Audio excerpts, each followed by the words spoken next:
Hi guys, welcome back. We're here to continue Phantasma by Kaylie Smith. It is quite a dark day here. It's kind of spooky out, and like a high of 83 in Fresno is like unheard of.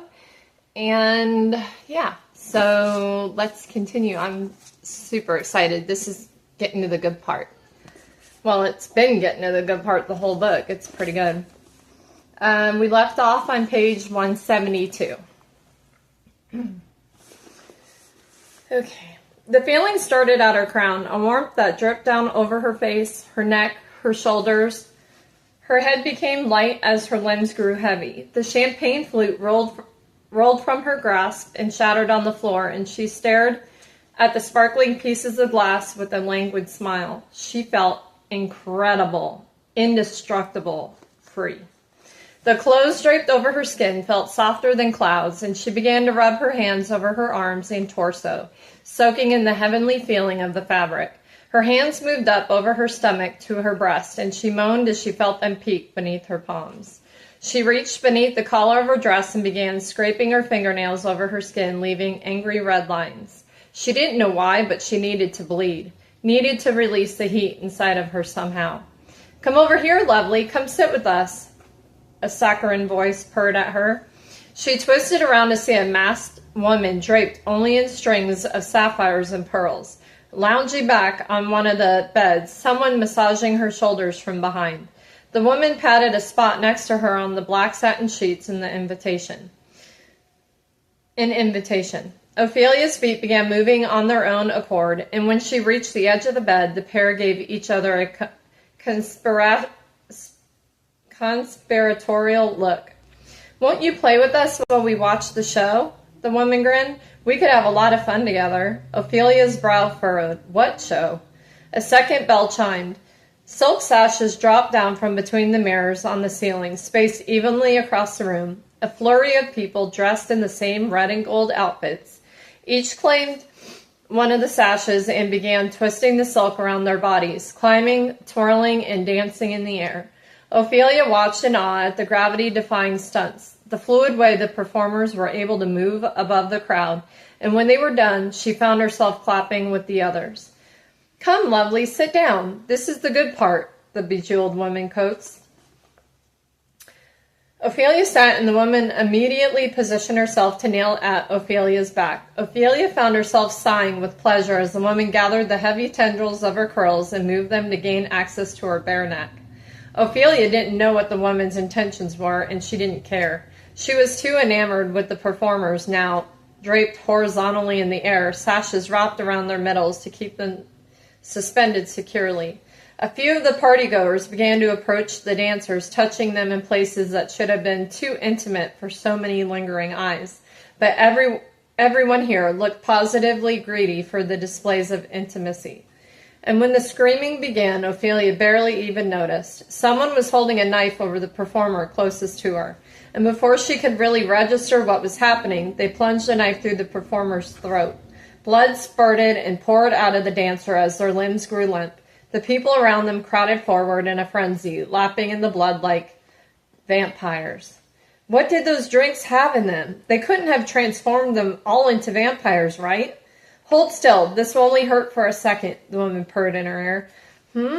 Ophelia murmured, dazed. She tried to twist around to see what was happening, but her head wouldn't move. "I said hold still," the woman growled now, hands tightening painfully on Ophelia's biceps. "This one is mine," a deep voice cut in.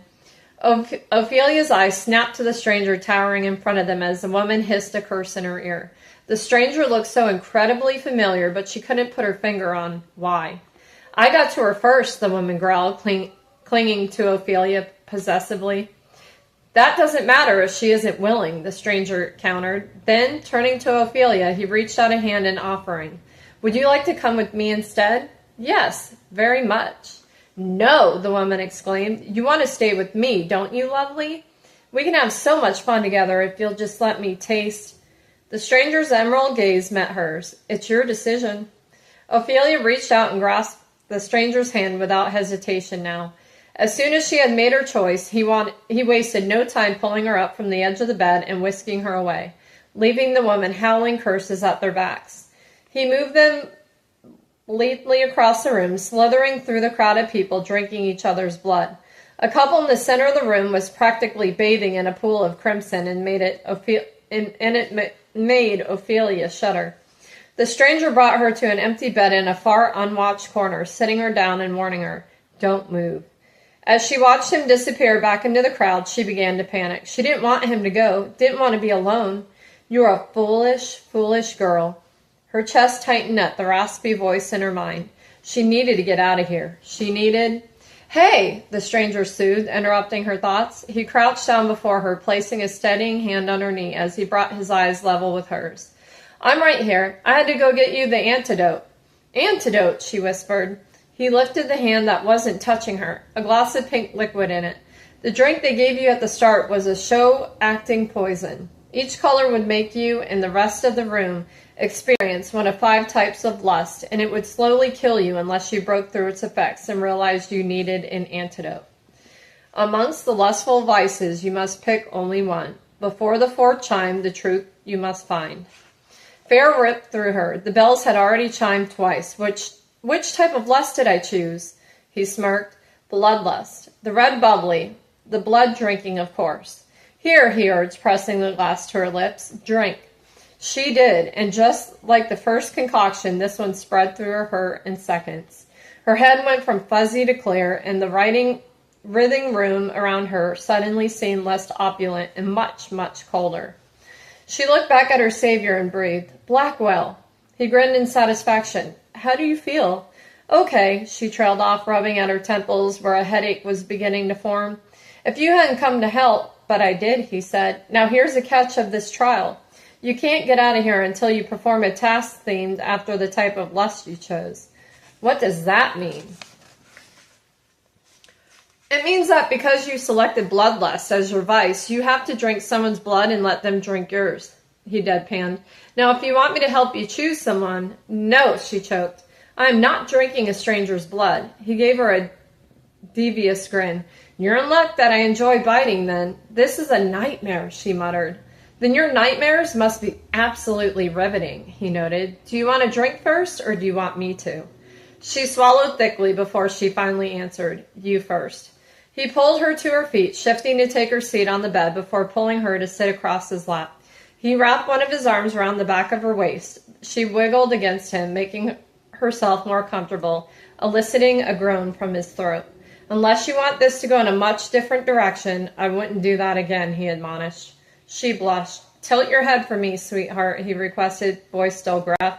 She did as he asked, exposing her throat to him. When his cool lips grazed her pulse, something inside her became uneasy.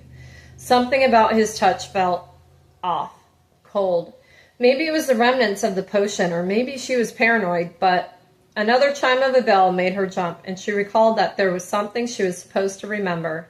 Before the 4th chime, the truth you must find, and the key to your freedom beneath the bed lies. The truth you must find. "Blackwell, how did you know to come help me?" she wondered, almost absent-mindedly. "You said I need to summon you so you could help guide me out, but I never said your name." "I decided to check in just in case you had forgotten. I was worried it would take you too long to figure the illusion out." "Good thing." She let him trail his lips over her skin as he reached up with his free hand to angle her chin down, until their lips were nearly touching. Her breath caught. She desperately wanted to kiss him. She wanted to experience the sort of passion the room around her was feeling. It was almost painful how attracted to him she was. "Can I?" He trailed off, letting the unspoken question hang between them. She nodded, and that's all it took for his lips to crash into hers. His lips were cold, hard, not at all like she thought they might feel. And the adrenaline that went through her as he began to deepen the kiss was not from passion. She pulled back. "What's wrong, sweetheart?" he asked, impatience bleeding into his tone. Sweetheart. Blackwell had never once called her that. She narrowed her eyes now and looked at him, really looked at him. And the first thing she noticed was that the spark in his eyes wasn't the glint of humor she was used to, but rather something harder, darker. The second was that the locket around her neck was utterly lifeless. "The truth you must find." Oh no.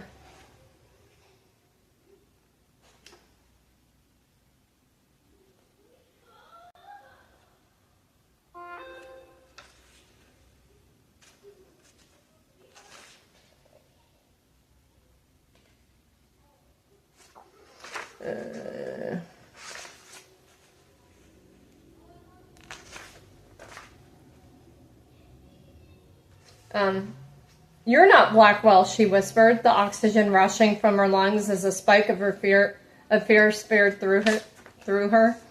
The imposter's mask immediately began to slip. Beady black irises overtaking the green, a too-wide smile stretching over Blackwell's stolen face.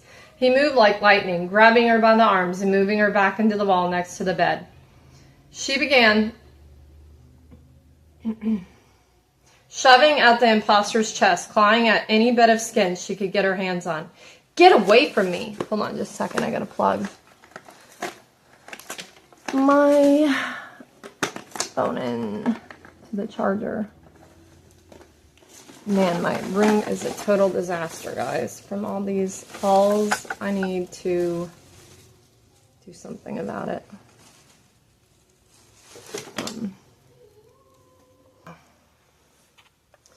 All right.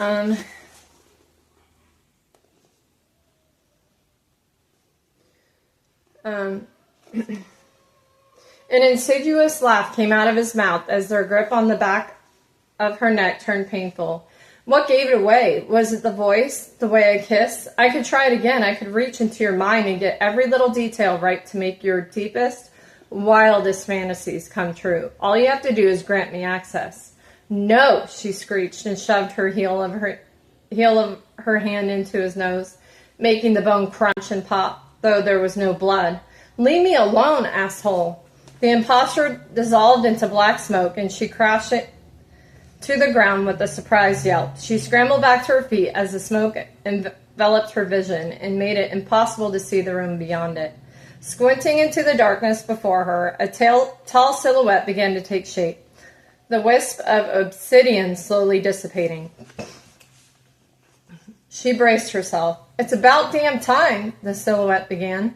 She lunged, tackling him to the ground. She wrapped her hands around his throat, determined to cause as much harm as she could while he was still solid. I don't care if you're already dead, she hissed. I'm going to kill you again.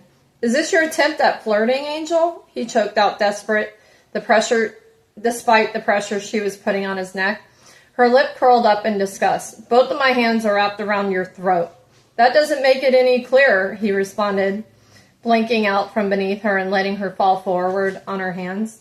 A second later, he was standing above her, arms crossed over his chest. She hauled herself up to rush at him again, but before she could strike, he caught her wrist, his grip firm but gentle. She was about to hurl out another insult when the locket around her throat began to awaken, and a warm, familiar static sensation emanated from where his skin was touching hers. Is this your attempt at flirting, Angel? Angel, that ridiculous fucking nickname, the locket's steady heartbeat, the strange power that pulsed in the air around him. All her energy deflated as she realized. Blackwell? One of his brows shot up. Obviously, you summoned me. She shifted on her feet. I didn't do it intentionally. I forgot, actually. He tilted his head. You didn't say my name 3 times? She squeezed her eyes shut in embarrassment. I did. Why were you saying my name if not to... When his words trailed off, she let her eyes flutter back open, and the moment they refocused on his face, she regretted it. His grin could have blinded the stars. Do you want to know what the goal of this trial is? Considering the ridiculous smile on your face, I have a feeling that I absolutely do not, she grumbled.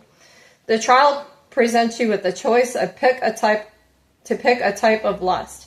From all the blood on the floor, I'm going to assume you chose bloodlust.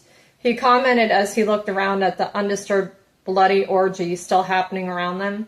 Not a soul seemed to have noticed her confrontation with the imposter or Blackwell. Unknowingly, she reasoned, the trial then presents you with an illusion of the person you lust after most, his expression turning taunting, in order to entice you to lose in one of the 2 ways, giving in to the theme or lust you choose, or keeping you here until the bell chimes a 4th time, by distracting you with said illusion. You didn't drink any blood, did you? She shook her head. And what of the antidote? Will I be okay now? Antidote? Yes, the illusion. Gave me the antidote. It cleared the haziness from the first drink. You know, the one that made me think everyone stabbing each other to supply the party with refreshments didn't seem so bad. Blackwell shrugged. If they gave you something to clear your head, it was purely strategic. I've never had a contestant that didn't try to drown in a lust-filled daze, truth be told. It was to lure me into trusting them, she realized, then muttered, to think I thought this trial would lead to something a lot sexier than fighting an imposter version of you and drinking blood. Don't tell me you're disappointed you didn't get to live out a wild illusion of another nature. He started to scoff before pausing thoughtfully and saying, actually, do tell. I'm desperate to know what sort of wicked fantasies live in your head. Her face flushed by the way his voice deepened with those last words, a sensuality bleeding into them that she had never experienced before. The only person who had ever shared her bed had been neither sensual nor passionate. Elliot Trahan, the nephew of the older couple who owned the estate across from Grimm Manor, had been visiting New Orleans for the summer while his parents were overseas. Ophelia was pretty sure he had been hoping to find Genevieve the day he knocked on the door 3 Julys ago. Instead, he found Ophelia, bored, frustrated, and home alone. Their brief affair ended with little ceremony the day he left New Orleans in late August. It had felt more transactional than anything. Two 20-year-olds ready to see what all the fuss was about and finding that it was far more lackluster than the novels made it seem. Now she was getting the distinct feeling it might have been the person and not the act or lack of experience. Blackwell huffed a laugh. What's wrong, Angel? Too many salacious scenarios to choose from? Or are they too scandalous for you to say aloud? She swallowed. No, they just don't concern you. Maybe I'd believe that if I wasn't pretty sure you almost just let someone with my face... Do not finish whatever it was you were about to say, she inserted, jabbing a finger at his chest. Just do your job and help me get out of here. The devil's clue said the key to freedom lies beneath one of the beds, right? His lips curled up in amusement as he nodded. There's a trap door hidden beneath one of the beds. It's a random one each time. They began with the bed closest to them, working together to shove the heavy mattress aside. Nothing. They moved to another, Blackwell unceremoniously kicking off a couple in the middle of their passion, the woman straddling the man in a reversed position, moaning as he cupped her breast from behind. Ophelia pried her eyes away and got back to her task. She towed the mattress to the side with some effort. Nothing. They checked 2 more beds to no avail. On the next mattress was a lone man, his black eyes piercing into her from behind his mask. Aren't you stunning? He leered at her, sitting up from where he was lounging to wrap an unwanted arm around her waist and drag her toward him. Let me have a taste, won't you, sweetheart? She shoved at his chest with both hands, trying to wiggle out of his hold. Smash his face in, gouge his eyes out, break his nose, tear out his hair. She froze at the sudden appearance of the shadow voice, and the man wasted no time reeling her back in. Then he began to change, his face slowly morphing into one with a familiar square jaw. The eyes behind his mask turning from black to green as his hair became the color of fresh snow. Let me kiss you, the man pleaded in Blackwell's voice, with Blackwell's mouth. I can make you feel ecstasy like you've never felt before. Her mouth parted in awe as he tilted his face closer to hers. You knew it wasn't real, that it was an illusion, but she couldn't control her reaction to the words, let me kiss you, coming from Blackwell's lips, even if it was an imposter. I sure as hell hope I've never sounded so ridiculous, the real Blackwell said behind her, snapping her out of her momentary lapse in judgment. She cleared her throat as she answered, oh, you absolutely have. Then she brought her knee up between the imposter's leg as hard as she could, making him release her as he howled in pain. She shifted her eyes to the real Blackwell and he gave her a small smile. Nicely done, he praised. Though, for the record, I'd like to be known that I am personally rather fond of choking as a method of attack if you're ever compelled to brawl with me again. Her look of exasperation was completely ignored as he moved to kick the bed aside, the imposter Blackwell still moaning in pain atop it. And beneath the mattress, there it was. Blackwell pulled the trapdoor open. He offered a hand to her and said, I'll jump with you.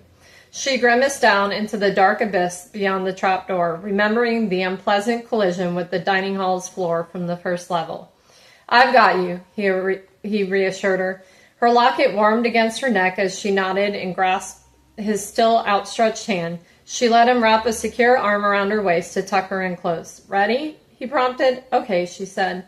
They jumped, and as they fell through the portal, the final bell chimed above. Chapter 21. You Called. When they landed back in the dining hall, there was no aching crash like before, Blackwell keeping them both on their feet. He wasted no time guiding her back to her room. Well, I suppose the debate on whether or not you think it'd be terrible to kiss me has been settled, he declared as he kicked the door shut behind them. She jabbed a finger into his chest. Do not tease me right now. That was horrible. Of course it was, he agreed. No illusion could possibly replace my...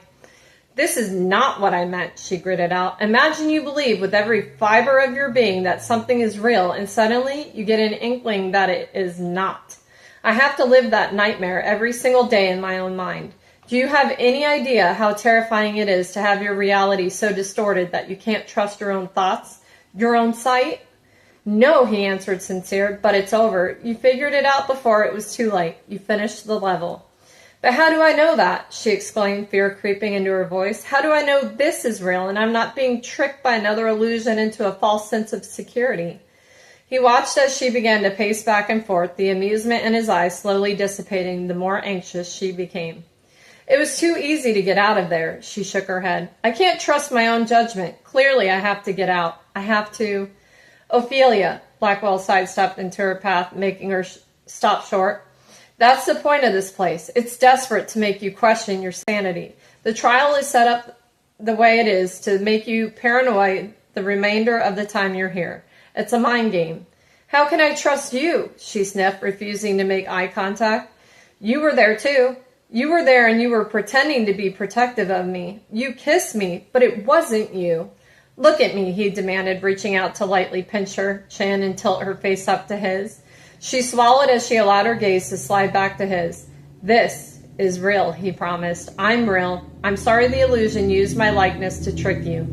I need you to know if you were to ever let me touch you in any way, the moment you wanted to stop, I would. No hesitation.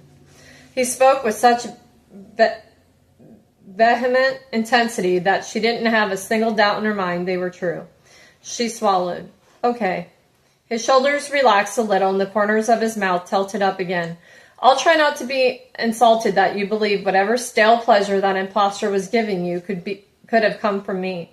I think in the future it would be objectively beneficial to let me prove to you exactly what it feels like to be kissed by me, just in case such a thing were to ever happen again. All right, maybe I am inclined to believe this is real, she rolled her eyes as she grumbled. Your face might be able to be replicated, but your ego can't. What if I said that it was the greatest pleasure I've ever known? The mischievous glint in his eyes was back in full force as he leaned down. If you thought that was your threshold of pleasure, imagine being worshipped by the real thing.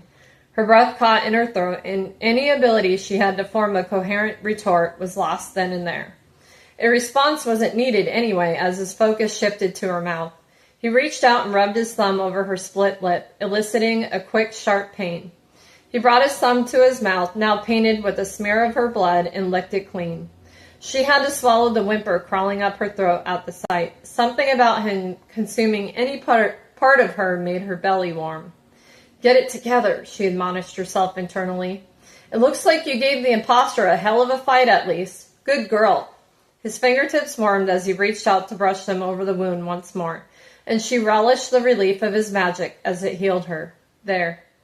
The illusion wasn't the one who did that, she corrected lightly, brushing her own fingertips over where the split had been moments before. Actually, I had completely forgotten about that. He stiffened as he asked, Who was responsible then? She shrugged.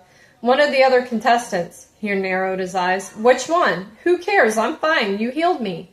We need to get back to our quest. I care. We have a bargain. I'm supposed to protect you from harm while you're here, he told her, his tone a little too casual. So again, who did that to you? The one named Cade, she admitted. Happy? Without another word, Blackwell disappeared. Phantasma's library was back to its original orderly state after Blackwell's abrupt departure.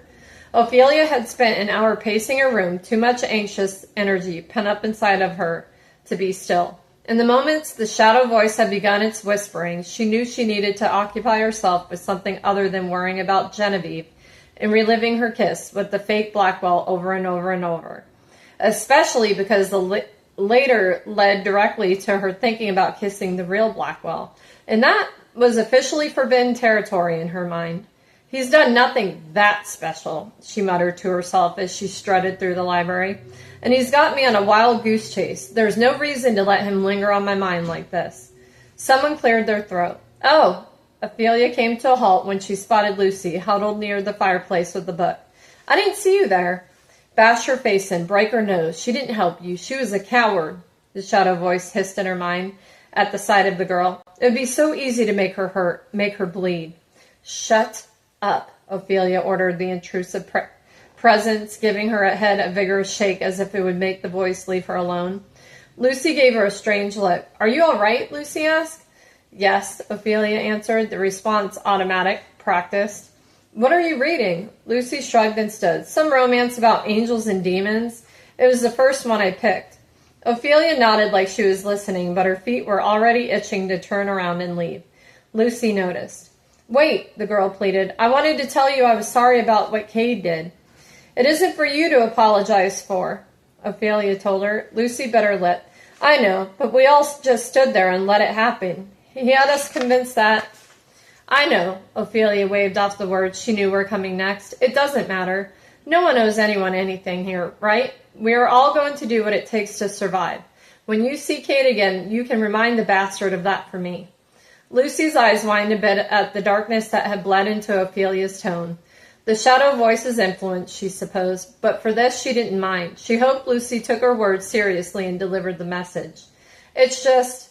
I, of all people, should have known better about you. But Leon said you did something in the first level, Lucy disclosed, to make the hellhound. For fuck's sake, Ophelia pinched the bridge of her nose. The way people will find a way to gossip throughout even the direst of circumstances. I'm assuming Leon is the scrawny kid I had to haul out of there. Maybe he should be talking less about me and work on his stamina. He could barely keep up, and I was wearing a corset. He's not scrawny, Lucy defended, blushing. He's just lean. Oh, no, Ophelia cut her off. You like him? If I could give you some advice, this place seems to like to twist good, sweet things until they break. Don't let it. Soft hearts don't survive here. The girl became visibly flustered at Ophelia's words, but Ophelia couldn't have cared less. She was right. Blackwell was right. She didn't know what stakes in Lucy's life led her to this place, but anyone could see the girl's soft heart from 100 miles away. It's lonely in here, Lucy confided. In the haunts? I've never had nightmares like this before. We've had a pact to take turns sleeping and watching each other's backs. It's nothing more. Before Ophelia could say, yeah, right, someone else entered the room. Speak of a devil, Ophelia murmured, but it was no devil. It was Leon. His gaze darted between the girls as he approached. There were beads of sweat on his temples, and the breathing was a bit ragged, and Ophelia wondered if he had just been running. There was a haunt in the dining room, he panted. Spiders and snakes and... I know the scene, Ophelia interrupted before he conjured up the grotesque vision in her head. Anyone dead? His eyes widened a bit in the directness of the question, but he answered, Not that I know of, but Mason forfeited. His sister's room is right next to mine. When she made it out of level 2, she found him gone. I've never heard crying like that before. I'd leave if I got my mouth magically sealed too, Lucy said with sympathy. I just feel bad for Edna. Leon nodded in agreement. It's on her shoulders to bring back their brother now. Ophelia lifted a brow and Lucy explained. They lost their younger brother a couple months ago in an airboat accident. Their family runs swamp tours for tourists out of the Atchafalaya Basin. It was a nasty ordeal. Ophelia made a face. Does everyone here know each other? Lucy and Leon shared a look. Then Lucy said, Many of us have met previously, yes. We run in the same social circles or our parents do. I have a few friends who entered in earlier groups. So do I, Leon inserted. And you? You're Genevieve Grimm's sister, Lucy finished. Ophelia rocked back a step. You know Genevieve? It's why I wanted to introduce myself, Lucy revealed. It's why I couldn't have let Kate influence anyone into thinking you could possibly be anything insidious. I met Genevieve last year at a gathering on the riverfront in the French Quarter. She was being courted by a good friend of mine at the time. I just thought she was so lovely, if a bit rambunctious, and we became quick friends. We always told her to invite you along when we made plans, but she said you weren't one for leaving the house. I was surprised to see you here that first night. Ophelia stared at Lucy in shock, and as if the girl's words had made something click in her mind, a memory suddenly came rushing back, of her and Genevieve leaving the coroner's office and Genevieve going inside the cafe to greet a friend. Did you know she was going to come here? Ophelia demanded, ignoring the jealousy suddenly burning in her belly at the recollection of the way Genevieve had run up to Lucy and hugged her. Did she ever talk about this place? Lucy gaped. No, she never. You mean she's here too? She never once said anything about Phantasma? Ophelia pressed on. I swear, Lucy shook her head. Phantasma wasn't on anyone's mind until recently, but even so, Genevieve never talked much about her home life. She seemed to be very private in that area, and we never pushed. Who is we? Ophelia narrowed her eyes. There were 5 of us, myself, Genevieve, Iris Saloom, Pharaoh Henry, and Basil Landry. Pharaoh Henry, Genevieve said. He'd stood her up for the ball. The name was unmistakable. Ophelia wondered how much Lucy knew of that situation, but even more, she wondered why this was the first time she was hearing that Genevieve had a close group of friends. Did her sister not trust her enough to tell her about these sort of things? Or had she just been too wrapped up in herself to notice Genevieve had an entire social life outside of grim manners she knew nothing about? She hates you, the shadow voice laughed. She hates you, and you will always hate you, and she will probably die in herein. Ophelia reached out to one of the oak shelves and knocked on it. 1, 2, 3. The shadow voice vanished. Leon scratched the back of his neck. I should go back to my room and get some rest. It's been quite a day. I'll leave you two to finish your conversation. No, Ophelia retorted. Our conversation is done. I don't know how close you and Genevieve were, but that does not make the two of us allies. If you were smart, you wouldn't be making allies at all. It will only lead to heartbreak. Lucy didn't look Ophelia in the eye as she shoved the book she'd been reading back into the stacks on the shelf and hurried after Leon without another word. Leon placed his hand on the small of Lucy's back in comfort as he guided her out, throwing a loaded glance back at Ophelia before they disappeared. Fools. Alone at last, she began to dig through the shelves again, but this time she took Blackwell's advice and went deeper. Using the roller ladder abandoned on the west side of the room, she climbed up to begin clearing the very top shelves first. Thick novels rained to the ground with heavy thumps and clouds of dust, and while treating books so callously was, without a doubt, a form of sacrilege, she didn't exactly have the time to gently place each one in a tidy stack below. As soon as the shelves were empty, she began running her hands over the wood panels inside, feeling for anything out of the ordinary. Switches, uneven planks, buttons, hinges. Grim Manor's library had quite a few hidden compartments of its own, and she and Genevieve had always made a game of seeing how many they could find. She was sure there were many they had yet to discover. Almost an hour later, she finally felt it. 2 cases to the left of the fireplace, 3rd shelf from the top. A slightly indented square about an inch wide with something springy beneath. A button. About an inch wide with something before she could shift her weight forward enough on the ladder to press it all the way down, however, the temperature of the room dropped 5 degrees. Well, well, a deep voice rumbled behind her. Look at what I found. Ophelia held herself as still as possible as Jasper faded into view below. His unsettling third eye was thankfully shut, but his too observant gaze was hardly any better as it assessed her current predicament. Doing some redecorating? He grinned. Would you like some help? She snatched her outstretched hand back from the hidden mechanism she had found and glared down at him. Leave me alone. Or what? He taunted. You'll call Blackwell? Please do. I could use the entertainment of pissing him off. Ophelia swallowed. Are the two of you friends? Devils don't have friends, darling, not in the same sense that mortals do. You seem to know each other well, though, she reasoned. He crossed his arms. When you share a space with the same beings for as long as we have, you tend to find those who annoy you less than others. The other ghost here must be very annoying then, she murmured, mostly to herself. Jasper laughed. You've got a silver tongue. I see why he likes you. He doesn't like me, she snorted. He's using me, as I'm using him. A strange glint of something she couldn't read entered the devil's eyes, but all he said was, have you ever thought about other arrangements? She didn't like where this conversation was heading. No. I should have never thought about the first one. How many years did you promise him?